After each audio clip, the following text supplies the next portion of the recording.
Avec notre ami qui est avec nous ce midi, Carl Simard de GPS Médicis. Carl Simard, bonjour. Bonjour François. C'est un bizarre l'environnement, encore une fois. On se dit qu'il y a reprise, puis Joe Oliver, la semaine passée, il arrive avec un milliard de promesses de réduction d'impôts, puis il se dit, il n'y a pas de problème, l'économie est en semaine. On se fait surprendre par toutes sortes de mauvaises nouvelles, encore une fois. Oui, mais nous, ce midi, on avait à l'agenda de vous parler de 3 entreprises que nous avons recommandées lors de précédentes émissions. Et la première de celles-ci, en fait, c'est Apple, que nous avons dans notre portefeuille depuis quelques années, déjà depuis 3 ans exactement. Et nous avons obtenu 95 de rendement sur ce titre. Alors, nos clients sont extrêmement contents, évidemment, de ce résultat. Et nous l'avions acheté, si vous vous rappelez bien, à environ 55 là, sur une base comparable après fractionnement. Alors aujourd'hui, le titre est à autour de 108 Et ce qui est plus important, bien, le résultat est très important, mais c'est la façon d'y arriver. Comme vous savez, Apple avait été quand même massacré d'une manière assez importante l'année passée, presque il y a plus qu'un an. Elle avait perdu ce qu'elle avait gagné avant. Elle avait descendu à presque 57 Et nous, la raison que nous l'avions conservé, c'est parce que nous connaissions vraiment sa valeur. Il y a même du monde qui nous reprochait à cette époque d'aimer Apple. En fait, on n'aime pas. Si tu te souviens, il y a un an, je t'avais posé la question, comment se fait que tu aimes Apple? Moi, j'ai bien de la misère avec.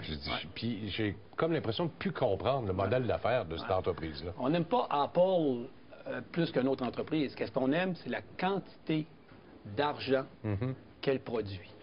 Elle est encore aujourd'hui, elle produit autour de 50 milliards de dollars par année.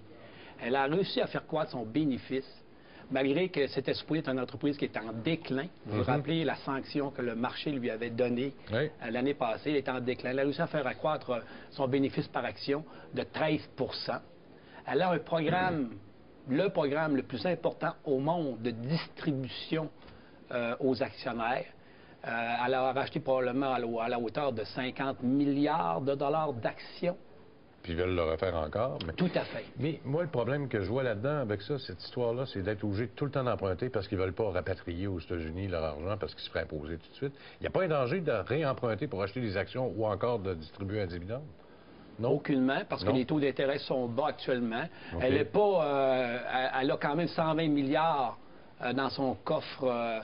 dans son trésor. Puis n'oubliez pas que le taux d'imposition que s'impose, Carl Icahn faisait justement référence à ce point. Elle s'impose un taux d'imposition qui est beaucoup plus élevé que les autres entreprises qui ont les mêmes montants d'argent à l'extérieur. Elle est à la hauteur de 26 plutôt que 20 Elle considère qu'elle, si elle devait rapatrier cet argent-là, elle paierait déjà l'impôt. Alors, c'est déjà compris dans les taux d'imposition en certaines parties, si on veut. Bon. Bien sûr qu'il y a eu des nouveautés, et c'est ça qui fait progresser le titre, là. Il y a eu Apple 6 qui a bien marché, on s'entend. Exactement. Et Apple Pay qui a été lancé en même temps. Oui. Depuis que nous avons le titre, ils n'ont pas cessé de renouveler leurs produits existants par de nouvelles versions, de meilleures versions technologiques. Que ce soit l'iPhone, que ce soit également l'iPad, et que ce soit également les ordinateurs. On oublie également de dire qu'actuellement, toutes les sociétés qui manufacturent des ordinateurs, leur part de marché actuellement décroît, leur vente décroît, tandis que ceux d'Apple actuellement grimpent. Alors, ça veut dire qu'aujourd'hui, les gens sont de plus en plus friands des produits d'Apple. Et en plus de cela, il y a quelques mois, il nous a annoncé de nouveaux produits. Alors, ce qui est, à notre avis, excellent pour le futur d'Apple. Parlons un peu d'Apple Pay. Oui, l'Apple Pay, comme vous avez dit tout à l'heure, comme vous avez mentionné, il a été annoncé aux États-Unis, il est déjà en fonction et son succès dépasse même les attentes. 10 des plus grosses banques américaines ont adhéré à ce nouveau système de paiement sécuritaire. Parce qu'il faut se rappeler également 2 éléments. La première des choses, le téléphone, tout se passe par le téléphone intelligent. Le téléphone intelligent ne transmet aucune information confidentielle, personnelle aux marchands, comparativement à toutes les autres technologies actuellement qui le font. Alors, c'est un système qui est très apprécié par les gens, qui est sécuritaire. Le deuxième élément, ce qui a été toujours un frein à l'adoption de nouvelles technologies de paiement aux États-Unis, c'est que les commerçants gardaient leurs vieux appareils. leur vieux système de points de vente. Mais aujourd'hui, les cartes de crédit, les sociétés qui émettent les cartes de crédit vont forcer les commerçants à se mettre à niveau, sinon les fameuses fraudes ne seront plus remboursées par les émetteurs de cartes de crédit. Alors, ça va être vraiment au détriment des marchands. Alors, les marchands sont forcés. Et cet événement-là fait en sorte que Apple peut profiter d'un nouvel environnement pour introduire son système de paiement en ligne qui va évidemment être en lien avec les nouveaux systèmes de points de vente qu'ils vont mettre en place. C'est payant, Bébite, parce que eux, là, c'est des ententes particulières avec les banques. C'est les banques qui payent, c'est pas le client. Exactement. Et nous, on pense que les banques vont partager environ, à ce qu'on a su, les contrats sont confidentiels avec les banques, mais les banques vont économiser, finalement, vont financer les tarifs que vont charger Apple grâce aux économies qu'ils vont faire sur les fraudes qui vont être évitées avec ces nouveaux systèmes de paiement sécuritaires. Bon, là, Apple Watch n'est pas là. C'est encore une promesse, à ce que je sache. Là. Oui. Ça va arriver 2015. On prévoit 2015. Oui. Gadget ou gadget nécessaire? En fait, on est un peu plus, je dirais... sceptique, c'est le bon mot, effectivement, que je cherchais. Parce que c'est difficile, on l'a pas entre les mains. On ne sait pas vraiment à quel besoin. Parce qu'une montre, c'est souvent un bijou. Là, aujourd'hui, on ajoute un outil technologique. On ajoute évidemment, il faut que ça donne l'heure en premier. Et c'est ça que ça va faire. Mais est-ce qu'effectivement, ça va être adopté et en quelle quantité ça va être adopté par les gens? C'est très difficile à prévoir. Alors, il y a de l'incertitude par rapport à la montre d'Apple. Parce que l'iPhone est requis là, pour être capable de se servir de cette montre-là, parce que c'est un système Bluetooth quand même. Là. Exactement. Vous avez tout à fait raison. Et ça crée peut-être un obstacle, un irritant à l'utilisation de la montre. Mais on verra bien. Mais je crois qu'Apple n'avait probablement pas le choix. Puis ils l'ont fait de la bonne façon. Il faut se rappeler également que les frais de recherche et développement de Apple ont triplé. Ils sont rendus à 6 milliards de dollars par année. Et encore là, je dis que leur flux de monétaire dégagé par les opérations n'a aucunement diminué. Alors, c'est probablement la société actuellement qui investit le plus en recherche et développement dans des appareils technologiques. Moi, en tout cas, j'ai hâte de le voir, là, parce que le prix, en tout cas, qui la rumeur circulait, c'était quoi, autour de 600-700? Oui. C'est cher en bébé. Tu es obligé d'avoir ton iPhone, puis à moins d'avoir le Wi-Fi dans la maison, là, puis tu n'as pas ton iPhone ouvert, quand même. Oui, on ne sait pas vraiment à quel besoin. Hein? Alors, je pense qu'il faut attendre et voir et regarder actuellement la réaction des consommateurs à cette montre-là, parce qu'effectivement, on a mis dans la présentation une diapositive qui montre comment ce produit-là est actuellement mis en marché en Chine. Je ne sais pas si on est capable de le mettre sur l'écran. Oui. C'est la diapositive suivante. C'est assez quand même révélateur que... le magazine Vogue, exactement, en Chine. Oui. En Chine. Alors, tu vois qu'elle porte la montre. Alors, ça devient un objet de mode, comme un bijou, avec les couleurs qui sont appropriées avec ce qu'elle porte. En tout cas, j'ai bien hâte de voir. On verra l'année prochaine. Puis, il y a l'Apple 5K aussi, l'écran Retina. Là. Exactement. Puis, il y a Beats qu'ils ont acheté aussi. Tout à fait. Alors, ça renforce l'écosystème. Ce n'est pas simplement que des écouteurs qu'ils ont achetés, mais c'est vraiment des gens qui connaissent la musique, qui vont être capables de créer un écosystème d'amateurs de musique pour leur proposer des musiques. On est rendu là. Exactement. Exactement, François.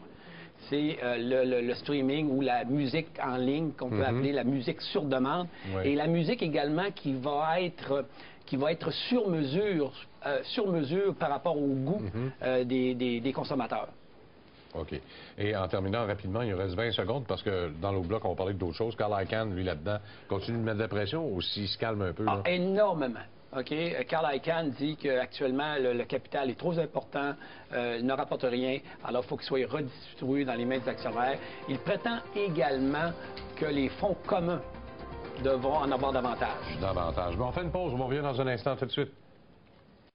Pour joindre l'émission On s'investit, composez à Montréal le 514-524-3708, à l'extérieur au 1-866-450-3000 ou encore par courriel à onsinvestit@tva.ca.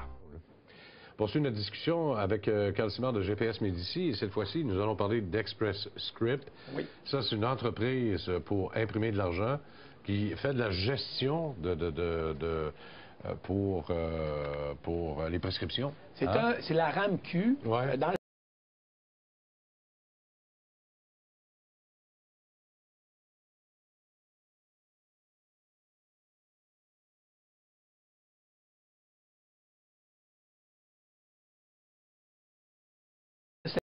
secteur des médicaments, du remboursement des médicaments, mais évidemment, c'est une entreprise qui est privée, qui offre ses services, qui gère finalement les avantages sociaux d'entreprise, l'avantage social qui est lié aux médicaments. Et vous me disiez, je parlais en pause, que je parlais de TELUS. Je pensais que TELUS faisait la même chose là, avec TELUS Santé. Mais vous me disiez qu'ils servent de leur plateforme en plus. En plus, effectivement, il y a un lien avec la plateforme de Express Script. C'est un titre que nous avions recommandé en début 2013 au coût de 55,50 effectivement. Et nous avons obtenu un rendement de 38 %. Quand même. Nous avons vendu le titre, cependant. Ah oui? OK. Pour deux raisons. La première des raisons, c'est que nous avions commencé à avoir des doutes sur la qualité de leur gouvernance. Et nous, la gouvernance, ça ne pardonne pas, et je vais expliquer plus tard pourquoi. Et deuxièmement, nous avons trouvé une entreprise pour la remplacer avec un risque plus faible. Alors, ça nous permet toujours de rehausser, lorsqu'on trouve une entreprise qui remplace un autre qui est plus risqué, alors, dans le fond, on rehausse la qualité générale de notre portefeuille et c'est ça que nous recherchons toujours à faire. Bon, alors, est-ce que, là, tu nous as préparé une diapositive. Pourquoi avoir vendu des mauvaises excuses? Ça, c'est de la part du bureau de direction? De la part du dirigeant principal, du chef de la direction, qui évoquait comme raison une chute de son bénéfice, la raison qui était liée à la tempête, au froid de l'hiver passé, l'hiver qu'on vient de se terminer, qui avait été dur aux États-Unis. Je viens de comprendre pourquoi c'est une mauvaise excuse, parce que je ne vois pas le problème là. Nous, on n'a pas vu aucun lien. Non, moi non plus. Parce que les médicaments, c'est quelque chose d'essentiel. Ouais. Tu peux retarder d'une journée, 2 journées, mais on n'a pas compris trop l'impact que les tempêtes et le froid avaient pu avoir sur les profits. Alors, on a commencé à avoir un doute. On n'a pas aimé ça. On aime beaucoup, nous, la transparence et l'intégrité des gestionnaires d'une entreprise. La deuxième raison également, lorsque une entreprise telle que Express Script fait l'acquisition d'une grosse société comme Medco, dans son cas, elle est en mesure, elle a le droit de créer une réserve qui lui permet d'absorber, si on veut, les dépenses et les charges qui sont liées à l'intégration et à l'acquisition de cette nouvelle entreprise. Et ça peut représenter des montants substantiels et c'est très arbitraire. Ouais. Et ce montant-là est ajouté à l'acquisition, il ne passe pas à la dépense. Et nous pensons que cette réserve-là avait été surévaluée de façon à leur donner un coussin par la suite d'absorber des réductions de bénéfices.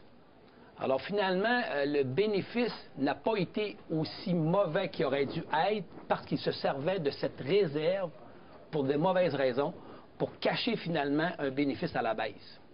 Alors ça, on n'aime pas cette manipulation qui est permise, là. Non, c'est pas illégal, sauf que ça paraît mal. Mais ça paraît mal. Alors lorsqu'on tombe là-dessus, il y avait deux prises, et comme j'ai dit, nous avons trouvé une entreprise avec un profil rendement-risque moins élevé. Alors, on a décidé de remplacer Express Script par cette entreprise. Est-ce que c'est Constellation Software?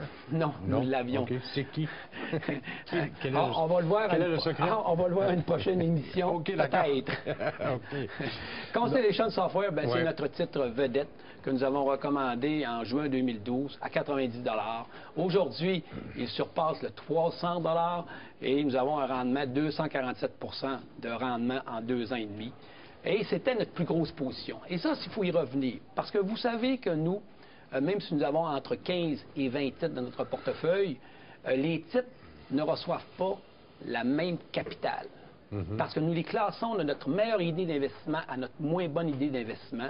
Et la première, selon nous, doit mériter davantage que la dernière. Et lorsqu'on parle d'un poids pour une bonne idée d'investissement, c'est près de 10 %. Alors, le 247 n'a pas été fait simplement sur un poids de 2,5 ou 3 il a été fait sur un poids de 10 Alors, nos clients ont été fortement récompensés par une entreprise aussi exemplaire. Bon. Alors, son problème, qui est un beau problème, c'est d'être capable d'augmenter ses prix. Hein? Puis, il y avait la position pour mettre un peu de pression sur le marché. Oui. Disons qu'il était bien placé. Là. Oui. Nous savons que les logiciels, les multiples logiciels que détient cette entreprise, Constellation, sont des logiciels qui sont au cœur de ses clients. Alors, ces entreprises-là, finalement, ne peuvent pas mettre dehors facilement ces logiciels.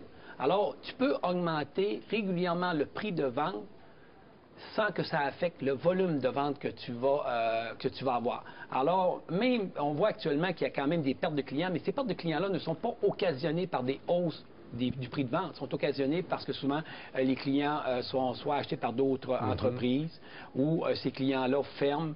Alors, finalement, c'est une belle business parce que ça te permet de hausser le prix de vente sans que tes revenus soient affectés. Bon. Les clients, ben ce sont les clients d'ailleurs qui réussissent à financer l'entreprise parce que il y a des redevances à payer à chaque année parce que tu n'achètes pas le logiciel à chaque année.